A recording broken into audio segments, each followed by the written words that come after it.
गोंदिया के देवरी में आदिवासी विद्यार्थियों का पिछले 8 दिनों से ठिया आंदोलन जारी है। महाराष्ट्र सरकार की ओर से 5 अगस्त को जारी किए गए शासन निर्णय में छात्रावास में प्रवेश के लिए 26 वर्ष की आयु सीमा तय की गई है।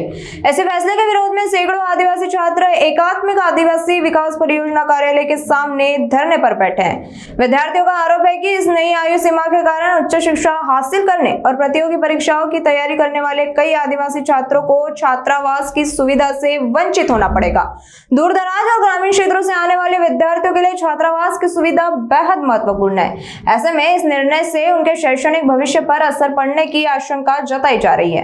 आंदोलनकारी विद्यार्थियों ने सरकार से 5 अगस्त का शासन निर्णय वापस लेने की मांग की है।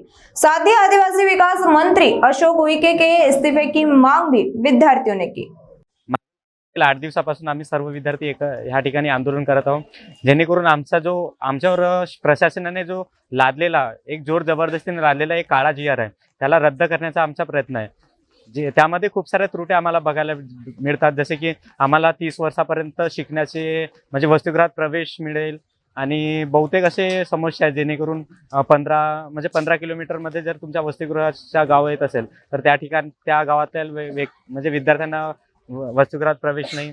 तेवढेच नव्हे तर आम्ही एखादी एज्युकेशन घेत आहोत, एखादी शिक्षण घेत आहोत आणि शिक्षणामध्ये बॅकलॉग लागले आणि आम्हाला समोरचं शिक्षण दुसऱ्या क्षेत्रामध्ये करायचं असेल तर आम्हाला नवीन प्रवेश करिता म्हणजे मागील 2 वर्षाची पूर्णपणे डीबीटी देऊन प्लस 12% व्याजने ते परत करावे लागेल। म्हणजे आम्ही जेणेकरून सरकारला असं वाटत असेल की आम्हाला एक प्रकारचे लोन दिले आहेत, अशा प्रकारचे ते आमच्याशी रिॲक्ट करत आहेत। तर तो जी आर नक्कीच रद्द व्हायला पाहिजे।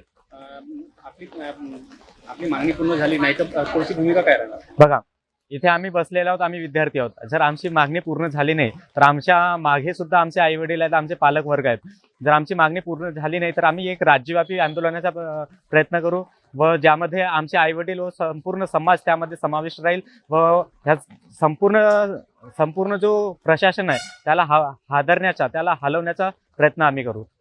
मागील 8 दिवसापासून आपण इथं आंदोलनाला बसले आहेत, शिक्षणाचा लॉस होत आहे, काय सांगते? हो, जसे ज्या प्रकारे तुम्ही बघत आहात, विद्यार्थी पावसामध्ये आंदोलनाला बसून आहेत, तेवढाच नव्हे तर आम्हाला शिक्षणामध्ये सुद्धा खूप लॉस होत आहे। परंतु आम्ही आता जर रडलो नाही, आता जर आम्ही ह्या सरकारला प्रश्न उत्तर केलो नाही तर आम्ही कुठेतरी मागेच राहून जाणार व आमची जी येणारी पिढी आहे, आमचे भाऊ आहेत, लहान भाऊ आहेत, आमचा समाज आहे, हा कुठेतरी आता सुद्धा ते पुरेपूर तरक्की केली नाही तर भविष्यात जर आम्ही आता रडलो नाही तर आमची जी येणारी पिढी आहे, आमचे जे भाऊ आहेत ते कुठेतरी मागेच राहणार।